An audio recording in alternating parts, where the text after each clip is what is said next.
Hamdan wa syukron lillahi asyhadu an la ilaha illallah wa asyhadu anna Muhammadar Rasulullah amma ba'du.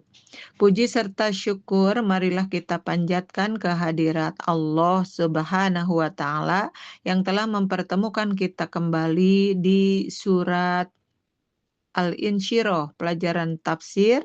Surat Al-Insyirah, surat yang ke-94, ayatnya dari 5 sampai 8, bagian akhir. Ibu-ibu yang saya cintai, yang saya hormati, masih semangat bergabung di Bi'ah Qur'aniyah dan kita terus semangat untuk berinteraksi dengan Al-Quran, kitab suci yang kita cintai ini. Baiklah, sebelumnya kita akan baca terlebih dahulu yang akan dibahas untuk kali ini. A'udzu billahi minasyaitonir rajim. Fa inna ma'al usri yusra. Inna ma'al usri yusra. Fa idza faraghta fansab. Wa ila rabbika farghab. Sami'na wa ata'na ghufranaka rabbana wa ilaikal masir. Baiklah, di ayat yang kelima kita mendapatkan lafaz al-usri. Fa inna ma'al usri yusron. Dijelaskan di dalam Syarhul Mufradat, al-usru al-faqru wad-dha'fu wa jahalatu sadiqi wa quwwatul aduwi wa inkarul jamili. Yang dimaksud dengan al-usru, kesulitan, adalah kefakiran, kelemahan, kebodohan terhadap yang benar, kekuatan yang ada dalam diri musuh, kemudian keingkaran terhadap sesuatu yang benar. Sedangkan kata atau lafaz faraghta yang ada di ayat ke-7 di sini disebutkan min amalin. Jadi selesai dari satu pekerjaan atau satu amalan. Dan selanjutnya masih di ayat tersebut fansob at'ib. Jadi Allah Subhanahu wa taala sesudah menyampaikan tugas atau perintah kepada Rasulullah, kemudian Rasulullah selesai melaksanakannya, maka Rasul tidak berleha-leha, tidak nyantai, tetapi masih dilanjutkan karena kata fansob diartikan at'ib, maka berlelah-lelah lagilah, maka berletih-letih lagilah. Jadi artinya beramal tidak boleh berhenti. Secara keseluruhan dari 4 ayat yang dibaca tadi mengandung makna bahwa Allah Subhanahu wa taala abana ba'da ni'amihi ala rasulihi, menjelaskan tentang sebagian kenikmatan yang diberikan kepada rasulnya. Min syarhi sodri, tentang lapangnya dada, wa wad'il wizri, dan terbuangnya beban, wa raf'id dzikri, dan terangkatnya nama Rasulullah itu sendiri. Dan itu terjadi ba'dastihkamil karbi wa dhaikil amri, sesudah terdapat puncaknya penderitaan dan kesempitan urusan. Maka pada akhirnya dijelaskan wa akkada hada bi i'adatil qadiyati nafsaha muakkidatan liqasdi taqririha fin nufusi wa tamkiniha fil qulubi.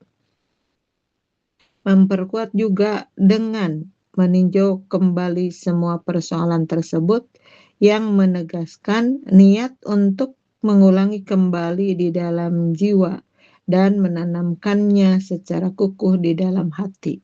Jadi dengan peristiwa-peristiwa yang sudah lalu, maka penderitaan itu tidak ada lagi menghilang, digantikan dengan sesuatu yang menggambarkan kenikmatan, sehingga Rasulullah Shallallahu Alaihi Wasallam tidak kapok, tidak jenuh, bahkan kesananya menetapkan untuk berbuat kembali yang seperti itu dengan lebih memantapkan tekad yang kuat di dalam jiwanya.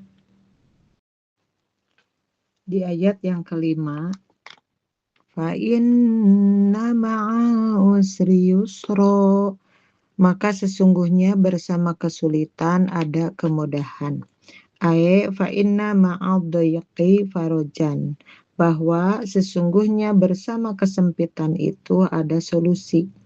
Wa ma'a qillatil wasaili ila idrokil matlubi mahrojan, dan ketika jalan untuk mencapai hasil yang diinginkan terbatas, idza tadarra'a mar'u bisobri wa tawakkulin ala rabbihi, maka jalan keluarnya adalah terletak pada sikap membekali diri dengan kesabaran dan bertawakal terhadap Tuhannya.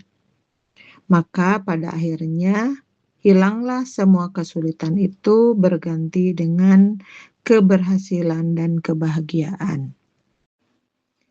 Di ayat yang ke-6, inna ma'al usri yusra, sesungguhnya bersama kesulitan ada kemudahan. Yang dimaksud di sini, munculnya kemudahan itu tentu dengan adanya sikap. Maka dijelaskan idah tama tadzalikal azimata shodiqata. Adanya kemudahan itu apabila kamu sanggup menanggung tekad yang benar itu. Wa amilta bikulli ma utita min quwwatin, dan melakukan dengan segenap kekuatan yang diberikan alat takhallusi minhu, untuk ikhlas karenanya. Wa qabata ma yaqa'u min usrin, dan siap menghadapi apa yang terjadi dari kesulitan tersebut bisobri, dengan adanya kesabaran, wal akhdi bi asbabi tafrihihi, dan selalu mencari sebab-sebab untuk kebahagiaannya dalam menghadapi segala sesuatu itu, walam tastabati il faroja, dan tidak menganggap telat terhadap adanya solusi. Jadi yang dimaksud dengan ayat ini lagi-lagi sebagai penguatan, karena kalimat ini sudah disebutkan di awalnya tetapi diulang kembali sebagai penguatan bahwa benar-benar ketika ada kesulitan dan dengan usaha yang sangat keras, maka kemudahan itu akhirnya muncul dengan pertolongan Allah Subhanahu wa Ta'ala. Kemudian di ayat yang ke-7, faida farogta fansob, maka apabila engkau telah selesai dari sesuatu urusan, tetaplah bekerja keras untuk urusan yang lain. Di dalam penjelasannya di sini, faida farogta min amalin, yakni apabila kamu sudah selesai dari satu pekerjaan atau satu amalan, fa'at'i fi muzawalati amalin akhara, maka berletihlah juga atau tekuni juga di dalam menjalani amal yang lainnya. Fa innaka satajidu fil musabarati ladzatan taqarru biha ainuka wa yaslaju laha sadruka. Karena sesungguhnya kamu akan mendapatkan kelezatan yang menyejukkan pandangan mata dan menenteramkan hatimu. Jadi di ayat ini Allah Subhanahu wa Ta'ala memberikan semangat kembali kepada Rasulullah Shallallahu Alaihi Wasallam bahwa beramal, bekerja itu tidak boleh berhenti, tetapi harus lanjut untuk menambahkan kembali pekerjaan atau amalan yang lain.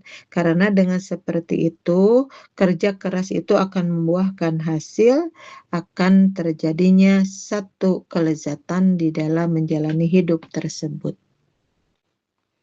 Di ayat yang terakhir, wa ila rabbika farghab, dan hanya kepada Tuhanmu lah engkau berharap. Di dalam penjelasannya, wala targhob fi sawabi a'malika wa tasmiriha, dan janganlah kamu berharap tentang pahala dari amal-amalmu dan hasil dari buah amal tersebut. illa ila rabbika wahdahu, kecuali itu adalah persembahan hanya kepada Tuhanmu satu-satunya. Fa innahu huwal haqiqu, karena sesungguhnya dialah yang paling berhak bitawajjuhi ilaihi, untuk yang dituju, wadhara'ati lahu, dan bersimpuh kepadanya untuk memohon. Ibu-ibu yang saya hormati yang tergabung di Bi'ah Qur'aniyah PW Persisi Jawa Barat, selesai sudah tafsir dari surat Al-Insyirah. Mudah-mudahan apa yang saya sampaikan menjadi ilmu yang bermanfaat, dan tentu mohon maaf yang sebesar-besarnya dari kesalahan, kekeliruan, atau kekurangan. Maka kita berdoa, mudah-mudahan Allah Subhanahu wa Ta'ala tetap memberi kita semangat untuk memahami apa yang termaktub di dalam kitabnya. Amin ya Rabbal Alamin. Wassalamualaikum warahmatullahi wabarakatuh.